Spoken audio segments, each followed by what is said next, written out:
Hey everybody, today we're going to explore the currents of both the atmosphere and the ocean, and in doing so we're going to get to answer some interesting questions such as how are there tropical rainforests right next to the desert? Why is the climate in Canada so much colder than the climate in England even though they have the same latitude? And why was Benjamin Franklin such a cool guy? All these questions are going to get answered in today's video when we talk about the atmosphere.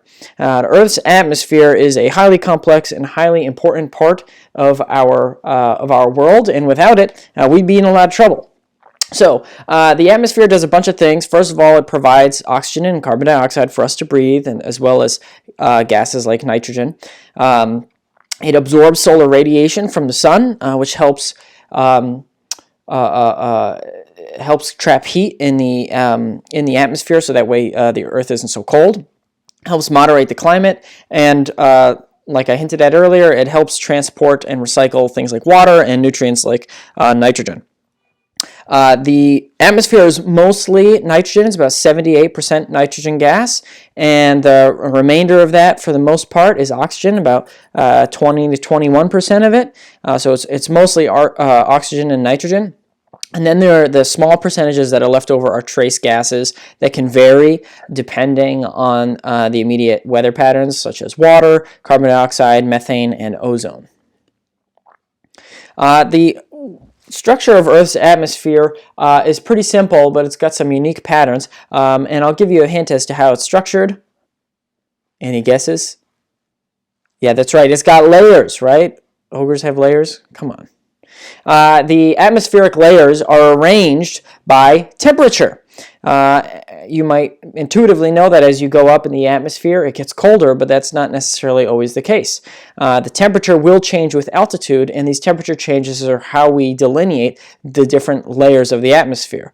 There are 5 main layers that we'll be talking about. The bottom layer, the layer that is at the surface level of the Earth, that's where we live, the first 10 kilometers or so, is what we refer to as the troposphere. So we've got altitude on the x-axis here, and altitude on the y-axis and temperature on the x-axis. As we go up in the troposphere, you'll notice that the temperature is decreasing. Right? As you go up in the troposphere, it gets colder. This is because the air molecules are becoming less dense, and so they are not as good at holding heat. If you remember that scene from Iron Man 1, he flies too high and his suit freezes over, and so he crashes. Right? That's all in the troposphere. This is where clouds are, this is where weather is, and if you've got ozone gas in this, people are breathing that in, it's bad, it can lead to smog formation. Once you reach a certain point, though, about 11 kilometers up, you pass over the tropopause and into the next layer, the stratosphere. The stratosphere is higher, the second layer, and here we actually see that as you go up in the stratosphere, as altitude increases, the temperature is actually going to increase. And the reason for that is that the ozone layer is in this stratosphere, so ozone here is good, and that absorbs ultraviolet radiation from the sun, which traps the heat. So as you go up, it's going to get warmer and warmer, and that ozone layer traps the heat in there, but it also protects the people on the surface from UV rays and getting skin cancer. Once we leave the stratosphere and cross over, cross over the stratopause, we'll be in the mesosphere. This is the third level. We see a return to the original pattern we saw in the troposphere. As you go up, it gets colder. This again has to do with the decreased density as you go up. This is where meteors will burn up. And then we pass over the mesopause into the thermosphere. This is the fourth layer. And as you go up in the thermosphere, it's going to get hotter because you get closer to the sun. And then above that is the exosphere, which is technically part of the atmosphere, but it's really just basically space. So you can see that the temperature will differ, and it kind of alternates, right? It decreases as you go up, and then it increases in the stratosphere. Then it decreases as you go up in the mesosphere, and then it increases as you go up in the thermosphere. So I would be able to draw this graph if you can. Also, pay attention to the pressure. As you go up, air pressure decreases, right? That's why it's harder to breathe on top of a mountain, because the air is less dense and the molecules of oxygen are less tightly packed together. That's also why, at least in the troposphere and the mesosphere, as you go up, the pressure decreases and so does the temperature, because the air can't hold the heat as well. And the pauses are the delineations between the transitions in the temperature zone, temperature changes between each layer. I kind of talked about this already, but like I said, we see shifts in temperatures in each layer. At the very bottom, we see a decrease in temperature as we go up towards the tropopause, and the reason for that is because the air becomes thinner. Think about penguins. When they're huddled together, they're really good at trapping heat, but as they thin out, they're not as good at trapping heat. They get colder. So as you go up, the air gets thinner and it loses the heat. In the once we get into the stratosphere and we go up towards the stratopause, the ozone layer is in the stratosphere, which is going to trap the heat, so we'll actually see an increase in temperature. Back in the mesopause, the air will become thinner again, mesosphere, towards the mesopause, the air will become thinner, and so the temperature will decrease as you go up. And then lastly, like I said, in the thermosphere, the temperature will increase because of absorption of radiation from the sun. So here's a graphic that illustrates the size, relative size of each layer of the atmosphere. You can see the tropopause is way down here, this tiny little red thing, stratosphere, or troposphere, sorry. Stratosphere is the yellow one, it's slightly bigger. Mesosphere, green one, slightly bigger than that. And then the thermosphere is the blue one. That one's the biggest. And the exosphere just goes on indefinitely. So we don't really, the troposphere where we live is actually the smallest part of the atmosphere. And I've got some breaking news for you here, folks. The atmosphere doesn't stay still, okay? I know this might be a revelation for some of you, but it actually moves around, okay? And I'm going to go ahead and call that wind. And you might be wondering how wind moves around the world.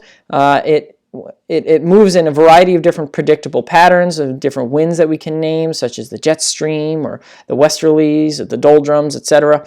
And what we're going to do is explore how these wind patterns form. The three main forces driving global wind patterns are as follows. Convection, the uneven heating of Earth's surface, and something called the Coriolis effect, which we'll talk about in a little bit. So first of all, convection is basically the idea that hot stuff rises and cool stuff sinks. Hot fluids, I say fluids because it could be a gas or a liquid, will rise because they are less dense, and cool fluids will sink because they are more dense, right? This is a primary driving factor in wind patterns. And we see this everywhere. Hot air balloons capitalize on convection to rise. We see convection currents in the magma within the mantle of the Earth's crust, or with the Earth, in the mantle of the Earth, oh my gosh, which causes the tectonic plates to move because the plates are floating along on these convection currents. You also see it in your teapot or your convection oven. The second form of, or the second process that forms wind patterns is the uneven heating of Earth's surface, right? So as the sun directs towards the Earth, right, you'll find that if it hits the Earth directly on the equator, it'll be hitting at a direct angle, and so there'll be a certain amount of sunlight in a small area, relatively speaking, on the Earth's surface. But if it's hitting the Earth further north or further south, it's hitting the Earth on an angle, and so that same amount of sunlight is getting spread out over a larger area. They call this the insolation area. Insolation, not insulation, like the pink stuff in your walls. And so because of this, the Earth's surface here isn't getting heated as directly as it is at the equator because the angle is off. Right? Here's another picture that shows the same thing. This is how you spell insolation, by the way. The Earth is on a tilt, and so energy coming from the sun, the more direct of an angle it hits the Earth, the more intense and more evenly distributed that sunlight is going to be, whereas as opposed to in the northern section in this diagram anyway, it's hitting it on an angle, so the same amount of sunlight, equal quantities of solar energy, is getting spread out over a larger area. So it's not as intense solar radiation. That's going to have an impact on wind patterns.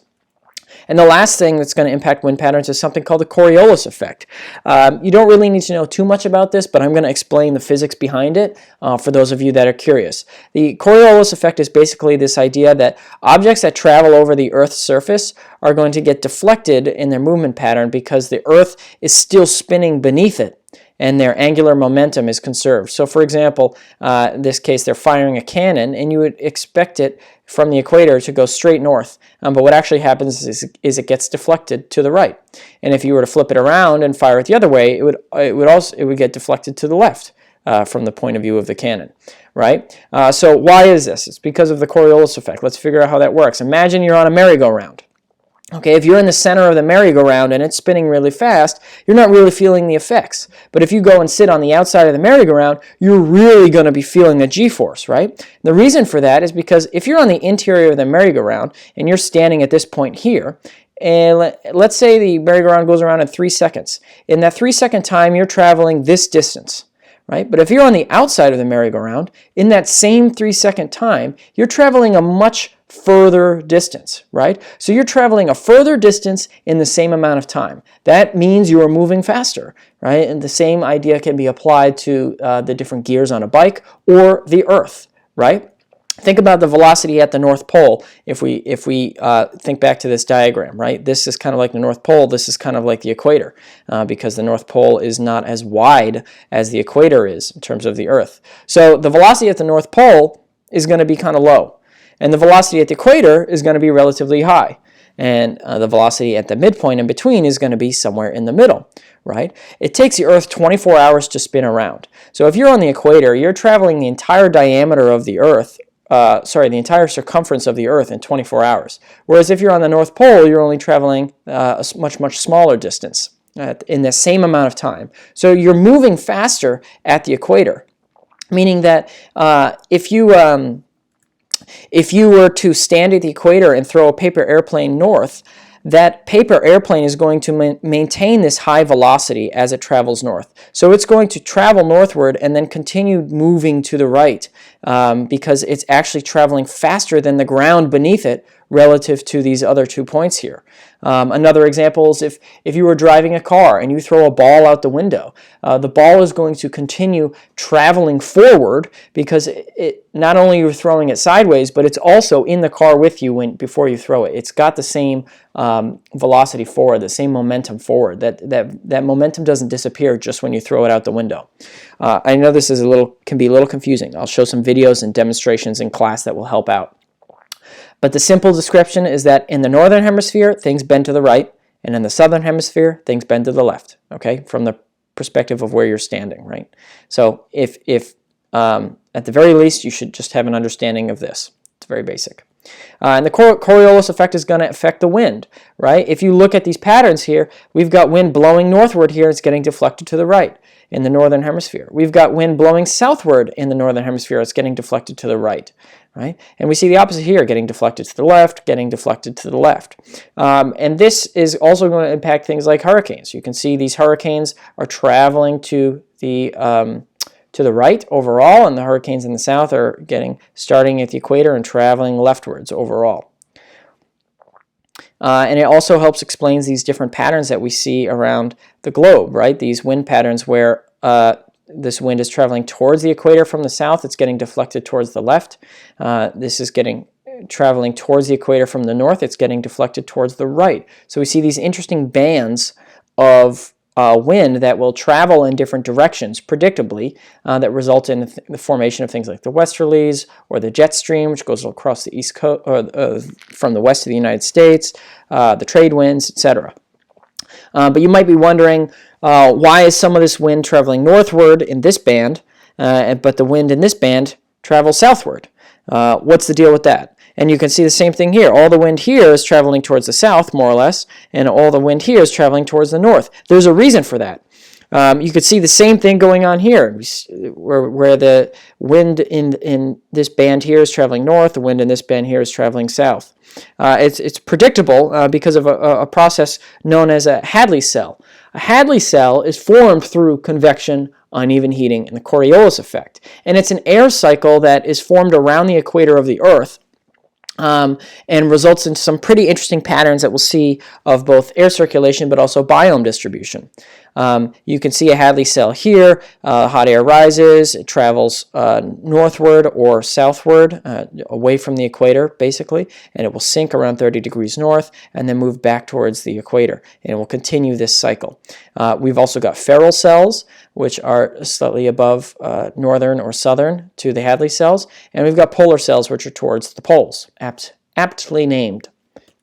So how does a Hadley cell work? You're probably wondering about that, scratching your head saying, "Get on with it, Mr. P. I just gotta know how it works." Well, take a deep breath, We're going to go through it now. Here we go. So we said earlier, the equator gets the most direct solar radiation, right? And as air warms, it's going to expand, become less dense, and it's going to rise. Additionally, the heat is hitting the water too, so there's going to be increased evaporation at the Earth's surface. So we've got hot, wet air that is going to be rising.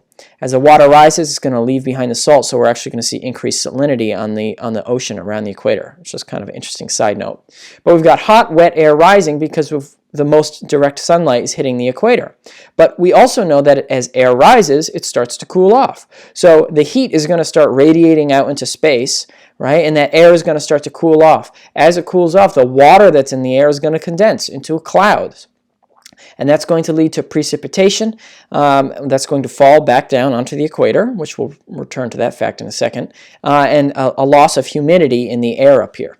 So now we've got hot, wet air that rises, the air starts to cool, it loses its moisture, and suddenly it's cooler, drier air, and that cooler, drier air is going to get pushed away from the equator because there's air still rising beneath it, and that air is going to continue to rise and push away the air that's already up there. It's going to push it away from the equator, either towards 30 degrees north or 30 degrees south. Right, and then this air at this point has lost all its moisture, it's totally cooled off, and it's going to start to sink because cool air is denser and it will therefore sink. So we've got cool, dry air that is sinking at 30 degrees north and cool, dry air that is sinking around 30 degrees south. As it sinks towards the Earth, it's going to start to pick up more warmth from the Earth's surface. In the same way your body releases heat, the Earth releases heat as well, infrared radiation that is absorbed from the sun, right? So as this cool, dry air sinks, it's going to heat up, but it's going to stay dry. Right? And then eventually the sinking air is going to move back towards the equator, back to where it started, picking up moisture and heat along the way, and the cycle will continue. Hot, wet air rises, it releases its moisture, it gets pushed towards the 30 degrees north or 30 degrees south, it cools off, it sinks, picks up heat, and the cycle continues. This is a Hadley cell. You might be wondering why this air moves back towards the equator, and the reason for that has to do with pressure, right? So warm air is less dense, and therefore there's lower pressure. Cool air is more dense, and so there's higher pressure. And areas of low pressure will act as like a vacuum. So this area here has pretty low pressure. It's going to suck in this cool air here that has relatively high pressure. So we'll get sucked in kind of like a vacuum and help propel this cycle forward. And this whole thing is driven by the sun's energy, right? Keep that in mind, that this whole process is driven by the sun's energy. And Hadley cells, you could see here, it's not just in one spot around the globe, on the globe. It wraps around the entirety of the globe. There's one from 0 to 30 degrees north and from 0 to 30 degrees south.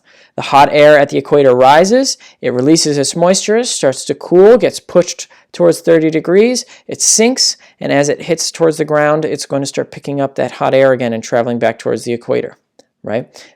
You can see the other cells here are run in the opposite direction because they kind of rotate like gears. Now, Hadley cells are responsible for biome distribution, which is pretty cool fact, I think. As the hot, warm, moist air is rising and dropping all its precipitation, well, at the equator, that's where we see tropical rainforests with hot temperatures and rainy climates, right? All of that rain is being condensed in this around the equator. That's why we see the rainforests there. As the air cools, it's going to sink, but it's very dry at this point, right? It's towards 30 degrees north and 30 degrees south. It's cooler, but it's drier. So that tends to be where we see deserts, around the 30-degree north and south line. That air is very dry. Deserts are very dry. And the air is cooler, but as it gets towards the Earth's surface, it's going to pick up more temperature, so it's actually going to get hotter. And you can see that pattern if you look around the world, right? Right at the equator. This is where we see boom, rainforest,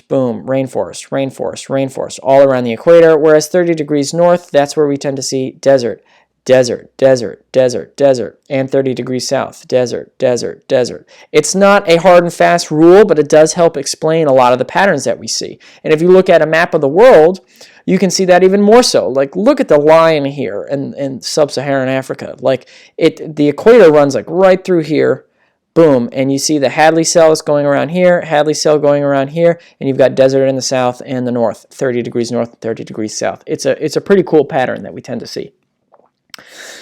So now I want you to consider, as the Hadley cell is flowing, and this wind rises, it moves northward or southward towards 30 degrees, it sinks, and then it moves back towards the equator. What is the Coriolis effect going to do to that wind as it moves from 30 degrees north towards the equator? That's a tricky one.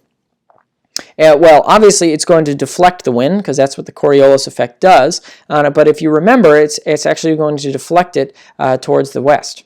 And you can see that happening here, right? The Hadley cell rises, the air sinks, and as it travels back across the Earth's equator, it's drawn as a straight line here, but really what's happening is it's getting deflected by the Coriolis effect, right? And in the south Hadley cell, we see the opposite. The air moving towards the equator is getting deflected in the opposite direction. I guess technically they're both getting deflected towards the west. These are what we call the southeast trade winds. They're called the southeast trade winds because they come from the southeast, in the same way that I consider myself a Massachusetts resident or Massachusetts native because I come from Massachusetts. And if we look at the impacts of the Coriolis effect on these Ferrel cells, the wind traveling northward is going to get deflected to the right. So these are coming from the west. They call them westerlies. You don't really need to know that, but it's an interesting explanation of how these different winds get their names and why they are consistently flowing the way that they're flowing. It's also going to be relevant when we learn about El Nino and La Nina.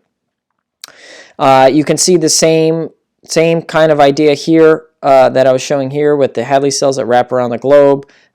You can see it also going on here. It's just a different diagram showing the same thing. Hadley cells, Ferrel cells, or polar cells. It shows the deflection of the wind in each of the latitude zones. It labels the trade winds and westerlies. I like this diagram a lot. The only thing is that I don't want you to think that the Hadley cell is just in one part above the Earth's surface in the atmosphere. It wraps around the whole globe. So it's happening all around the globe, and it's responsible for all of the wind patterns that we see, a lot of them anyway. Some interesting facts. The areas where two cells meet are kind of like a dead zone. There's no wind there. The ones at 30 degrees north are referred to as the horse latitudes. Spanish merchants would get trapped here because there's no wind, and so they'd have to dump their horses overboard or eat their horses. And there's also the intertropical convergence zone, also known as the doldrums, right around the equator. There's no wind. This can be a problem for sailboats and stuff, but it can also lead to a buildup of pollution and fog. And so if we compare this map with these deflections and these movements from the different Ferrel cells, we'll see that it is lining up with what we see going on in this diagram here, right? Northern winds getting deflected towards the west, southern moving winds getting deflected towards the west, right? That's what we see going on here with the Hadley cell and the Coriolis effect. Okay. And I want to switch gears a little bit and talk about ocean currents. A lot like wind, they are driven by many of the same forces. Ocean currents are in many cases driven by wind, and they are impacted by the Coriolis effect because it's a fluid moving over the Earth's surface. One of the most famous ocean currents is the Gulf Stream, which travels up the east coast of the United States, bringing warm water up the east coast across to Europe. The Gulf Stream was discovered by Benjamin Franklin in 1768, and this is a pretty cool story. Basically, the post office was wondering why it took the British several weeks longer to get from Europe to the Americas, but the American postal service ships could get from America to England way, way, way faster. And so Benjamin Franklin said, okay, you ship merchants, you please take temperatures of the ocean water as you go along and record your location as you do that. And he took those temperatures, he recorded them on a map, he plotted them out and charted out the Gulf Stream back in 1768, which is a pretty wild method. One of the many reasons why he's such a cool historical figure. And the Gulf Stream is part of an ocean gyre. There are 5 main ocean gyres throughout the world, and these are just global patterns of ocean currents. The Gulf Stream is part of one in the Atlantic. You'll notice that in the northern hemisphere they travel clockwise, and in the southern hemisphere they travel counterclockwise. This has to do with the Coriolis effect. As it travels north, it's getting deflected to the right. As it travels south, it's getting deflected to the well, it's also getting deflected to the right, technically, when you think about it. But whereas in the south, that pattern is flipped, right?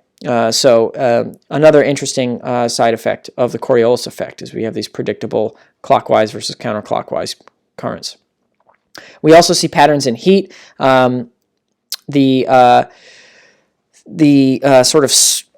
areas of these gyres that are near the equator tend to have influx of warm water because that's where the equator is, that's where the most direct solar energy is, and as it travels away from the equator towards the poles, it's going to cool off, and so as it comes back into the equator, it's going to start to heat up again. So we see interesting patterns both in terms of the direction of the flow, but also in terms of the temperature of the current. Gyres form for a variety of reasons.